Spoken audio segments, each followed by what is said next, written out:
Selamat pagi teman-teman, hari ini kita akan belajar tentang segmentasi pasar. Apa itu segmentasi pasar? Segmentasi pasar itu merupakan usaha untuk membagi pasar yang heterogen, pasar yang bermacam-macam, menjadi kelompok pasar yang homogen atau sejenis. Konsumen memiliki kebutuhan, keinginan, perilaku yang beragam atau heterogen. Dari heterogen inilah perusahaan harus memilah berdasarkan kesamaan yang dimiliki tiap segmen.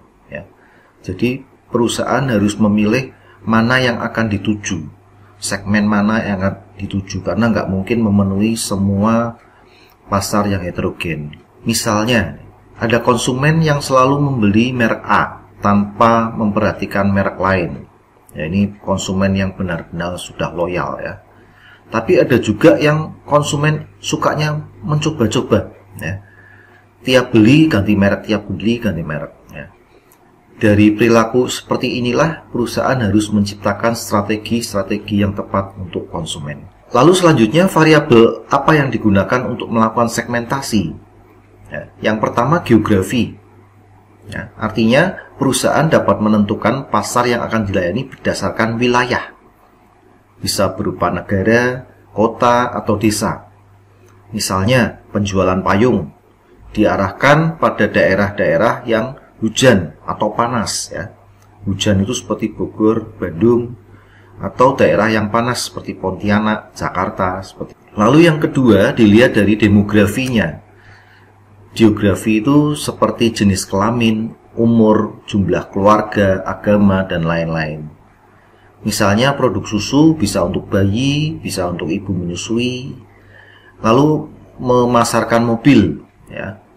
Ada yang suka ukuran kecil seperti Jazz, Brio, atau suka yang ukurannya besar-besar seperti Pajero, Fortuner ya. Tiap daerah itu atau tiap demografi itu memiliki keinginan sendiri-sendiri. Lalu yang ketiga, berdasarkan psikografi. Psikografi itu perusahaan menentukan segmen berdasarkan gaya hidup ya. Psikografi itu gaya hidup dan kepribadian seseorang. Misalnya konsumen yang suka olahraga, maka produk yang dia beli itu baik baju, sepatu, sifatnya sport ya, sport atau olahraga. Mobil ya mobil sport ya. Baju ya baju sport seperti itu. Itu berdasarkan gaya hidup. Lalu yang keempat, perilaku ya. Artinya perusahaan membagi pasar berdasarkan tingkat pemakaian, manfaat, dan perilaku dalam membeli. Misalnya konsumen yang menginginkan produk berkualitas, maka ia tidak segan membayar harga tinggi. Tapi ada juga konsumen yang mencari produk yang terjangkau, kualitas nomor 2. Ada juga konsumen yang membeli produk harga yang murah ya, berbagai macam. Nah, ini tinggal perusahaan mau segmennya mau di kelas mana, kelas atas, menengah, atau bawah ya, berdasarkan perilaku. Selanjutnya, apa sih tujuan segmentasi pasar? Yang pertama, untuk meningkatkan pelayanan konsumen.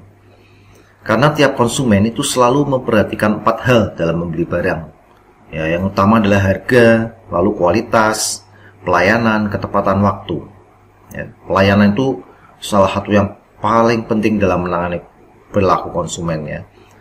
Konsumen kan seperti kata pepatah, konsumen adalah raja ya, itu artinya konsumen itu harus dilayani dengan baik. Makanya pelayanan di sini benar-benar yang paling utama. Lalu strategi pemasaran lebih terarah yang kedua ya. Dengan adanya segmentasi, strategi pemasaran akan lebih terarah ya. Jadi perusahaan akan menentukan ini produknya untuk kalangan mana ini. Misalnya untuk kalangan menengah atas, lalu untuk segmen cewek misalnya, ya itu sudah diarahkan seperti itu. Jadi pemasarannya, periklanannya itu lebih terarah, distribusi, promosi, dan sebagainya. Lalu yang ketiga, bisa digunakan untuk merencanakan dan mengevaluasi target ya.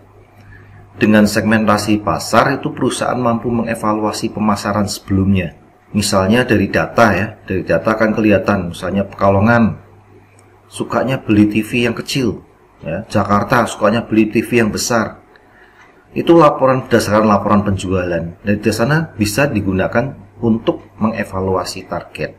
Lalu yang keempat, bisa mengenal pesaing. Ya, di samping mengetahui segmen pasar, perusahaan juga dapat mengetahui siapa pesaingnya, sehingga dapat disusun bagaimana pemasaran selanjutnya. Oke, selanjutnya adalah dinamika segmentasi. Jadi segmentasi bisa juga dilakukan berdasarkan generasi. Di sini sudah ada beberapa generasi dari tahun 1950. Ya, generasi tahun 50 sampai 64 itu namanya generasi baby boomers. Ya, generasi ini cenderung hidupnya berkelompok dan menjaga keluarga. Karena ini masa-masa perang ya, tahun 50 sampai 64. Ya. Jadi mereka cenderung menghabiskan uangnya, penghasilannya untuk membeli tanah, beli rumah, dan tabungan untuk anaknya. Ya. Generasi ini enggan, ya, enggan itu tidak menerima perkembangan teknologi. Mereka mencari informasi dari TV, media cetak. Itu baby boomers. Lalu yang kedua generasi X, ya. Generasi ini tahun 65 sampai 79. Ini generasi ini dibesarkan oleh generasi baby boomers. Ya, ini anaknya baby boomers ya. Maksudnya generasi X. Generasi X itu mandiri dalam mengambil keputusan. Generasi mulai bekerja dengan komputer dan mulai akrab dengan internet. Jadi tahun ini, akhir ini mulai internet mulai masuk. Lalu yang ketiga generasi Y. Generasi Y atau milenial. Generasi ini dikenal dengan Gen Y. Ya. Lahirnya tahun 80 sampai 94. Ya. Perilaku generasi ini dalam membeli produk akan mencari informasi melalui YouTube, streaming, sosmed, dan sebagainya. Karena ini udah mulai masuk nih, sosial media, YouTube, internet, YouTube, streaming ya, dan sebagainya. Lalu yang keempat, generasi Z.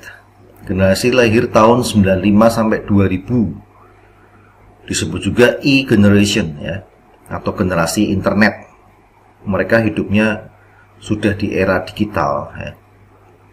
Generasi ini menghabiskan anggaran untuk liburan dan hiburan. Lalu dalam mencari informasi, mereka mengandalkan internet seperti YouTube dan sosmed. Hampir seperti generasi sebelumnya ya. Lalu yang kelima, ini generasi yang sekarang ini, yang lahir di tahun-tahun 2000 lebih ya. Ini dikenal generasi A atau Alpha ya. Lahirnya tahun 2001 sampai sekarang. Generasi ini lahir di era perkembangan teknologi dan internet yang begitu pesat. Generasi ini lebih banyak bermain di rumah dengan gadget dan internet. Ya, jadi sudah di rumah saja ini. Oke, segmen yang efektif itu yang pertama bisa diukur atau measurable. Ya. Segmen dalam menawarkan produk harus dapat diukur. Misalnya produk sepatu harus diukur ukuran sepatu, jumlah sepatu, daya beli sepatu. Jadi bisa diukur ya. Lalu substansial ya, segmentasi harus layak dan menguntungkan perusahaan. Ya, namanya perusahaan ya selalu ingin untung ya, dan juga layak. Segmentasinya layak dan menguntungkan perusahaan, substansial. Lalu yang ketiga, segmentasi yang efektif itu bisa diakses. Ya, jadi segmen yang dipilih itu harus dapat dijangkau dan dapat dilayani dengan efektif. Misalnya Bank BRI membuka di daerah terpencil dengan membuka BRI Unit. Ya. Lalu segmentasi yang keempat itu berbeda.